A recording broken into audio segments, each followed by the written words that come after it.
Nararamdaman na natin ang tag-ulan ngayon. Oo. Konting ulan lang, baha na.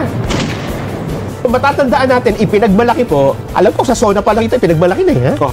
Pero, anong nangyari? Meron bang investigasyon tungkol dito? Oo. Talagang pinaiinit nila usapin ng impeachment para matakpan ito maraming isyong ito, Nelson. Yun Jen, ha? Ma-realize yung mga kababayan Yung mga grupo na napaka-iingay ngayon sa impeachment, bakit tahimik kayo sa national budget issue? Di ba? Sabi natin, halimbawa, sige, nag-guilty si BP Inday Sara, natanggal sa kanyang posisyon, tapos bigla itong lalabas itong problema, wala, lunod tayo. Lunod tayo sa baha. Oo, totoo yun. Ang sinasabi nila, si BP Inday, 125 million ginastos na labing-isang araw O di sige, sabihin na natin, totoo. O yan o. Kumpara dyan sa bilyon-bilyon na hinahanap natin ngayon. Yun nga. Di ba? Oo. Kung gano'n tayo kasidhi, yung mga kababayan na, impeachment! Magsisigaw din kayo dito sa issue na ito. Di ba? Ito po dapat mag-ingay din tayo dito sa mga issue na ito. Yung tungkol dito sa paggastos sa national budget, yung sa pagbibigay ng mga pondo sa bawat mga ahensya ng gobyerno. Ako sa tingin ko, Nelson, aminin man nila o hindi, Nelson. Pagkahugan yan, hindi mo tayo talaga para sa taong bayan. Hindi tayo sa kapakanan ng bayan natin nakakakiling, di ba? Parang meron lang tayong agenda at doon lang ang focus natin. Mayroon silang gusto talagang pagtakpan dyan. Yung mas malaking issue, di ba? Yung mga issue na dapat ay pinag-uusapan ngayon, ay natakloban nitong impeachment complaint itong impeachment proceedings Gaya ng ating mga naunang sinabi, Nelson, kapag sinimulan niyo po talagang impeachment, maraming mga mahalagang bagay sa ating bansa ang talagang matatakpan nito. Natatandaan mo yung kine-question na national budget ng 2025? Nako, isa pa yan. Na ano ba tinawag doon? May mga blanco. Di ba? At saka ito yung, kung sa bagay ito, alam ko may question dito sa Supreme Court. Yes, diba? mayroong Supreme Court. Nakapending no? Hanggang ngayon nga, parang tahimik din ang Supreme Court sa usapin na yan.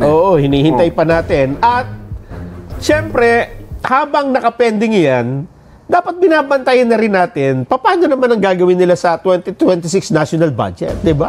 Baka naman, pagka nakalusot sila dun sa nauna, gayahin na naman itong sa susunod na taon. Kasi after SONA, Nelson, presentation of budget na ulit. Ayun na naman. Magsusubitin na ulit ang national government ng ating budget for 2026 na. Totoo. Di ba?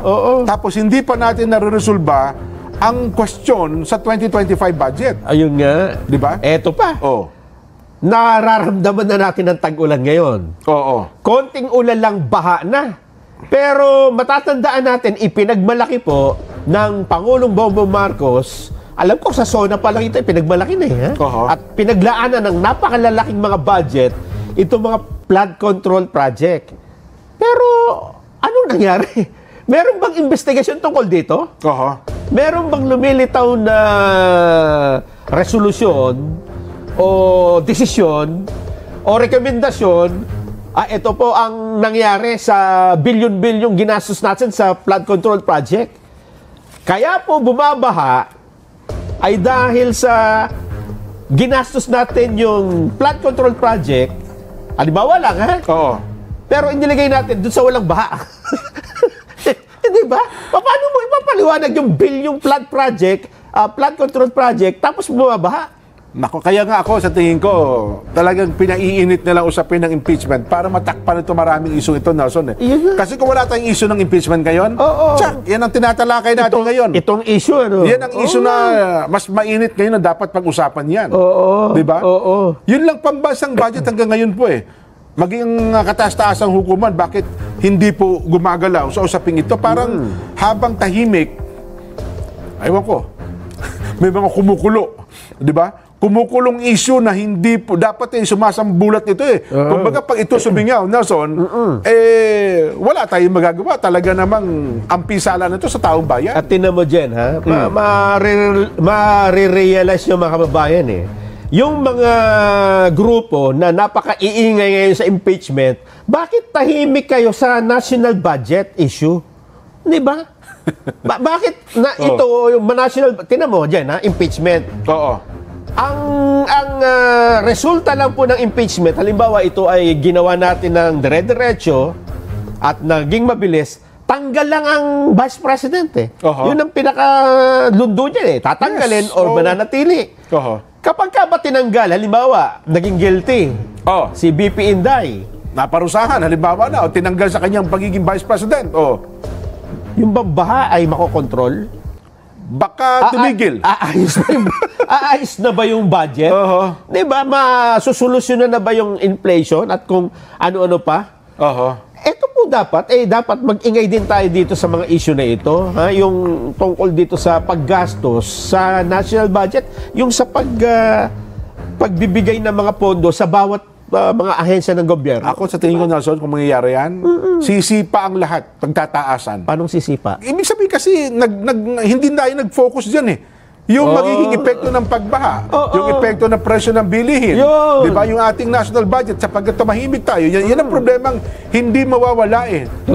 Tumahimik lang. Pero yung problema nandyan pa rin. Andyan pa rin. Andyan pa rin. Oo. Oo. Kaya sisipa yan kapag Totoo yun. sabi na natin, halimbawa, sige, na-guilty si BP Inday Sara, natanggal sa kanyang posisyon, tapos bigla itong lalabas itong problema, wala, lunod tayo. Lunod tayo sa baha. Oo, totoo yun. Kaya Yan ang dapat, masakit. Oo. kung gano'n tayo kasi yung mga kababayan na impeachment, magsisigaw din kayo dito sa issue na ito. Oho. Di ba? Kasi, ibig sabihin, titigil ang mundo dahil may impeachment. Hindi na natin papansinin yung ibang issue. Parang yan ang gusto nila. Naku, Yan ang gusto nilang mangyari. Aminin man nila o hindi, Nelson. pagkahugan yan, hindi ho tayo talaga para sa taong bayan. Hindi tayo sa kapakanan ng bayan natin nakakakiling, di ba? Parang meron lang tayong agenda at doon lang ang focus natin. Mayroon silang gusto talagang pagtakpan dyan. Yung mas malaking issue, di ba? Ang sinasabi nila, si BP Inday, 125 million ginastos sa loob ng labing-isang araw eh. O di sige, sabihin na natin, totoo. O ano, kumpara dyan sa bilyon-bilyon na hinahanap natin ngayon. Yun nga. Di ba? Oo. Itong impeachment, naghahati-hati tayo di ba? Bakit hindi natin pagkaisahan naman itong tungkol sa mga isyong ito? Halimbawa, sino ba naman natututol dyan na dapat ang national budget ay maayos na ginagastos? Meron bang, kami, hindi, okay lang yan na waltasin natin ng pondo. Wala naman siguro ganun, di ba? Ibig sabihin, meron pong mga issue na tayo ay pwedeng magkaisa. Nako. O pagkaisahan natin na isulong itong pagbusisi sa national, yung mga kinequest yung mga pondo ng bayan. Totoo. Diba? Alam mo, minsan mga mababatas, mga gusto tawag sa kanila, honora. Yung mga hearing lang dyan, di ba? Pagka may mga paratang, anong gusto mo? Mga ganyan. Kayo ba ang tawag doon, yung gusto nila, Mr. Clean sila, Nelson? Di ba? Yung gusto nila, sila lang ang mabuting tao. Yun nga, palagay ko nga dyan, kasi budget ang pinag-uusapan. Nung kinwestiyon yung bakit yung anong ginawa niyo sa 2025 national budget, gumawa sila ng isang issue na para hindi sila makita. Yes. Kaya nga sabi ko sa'yo, kapag akala mo, kapag sila nagsasalita dyan, wala nang mali sa tao kundi sila. Wala na. Mr. Clean nga ang dating sa kanila. Wala na palang sabon na Mr. Clean ngayon. Ano? Baka nga na sponsor pa.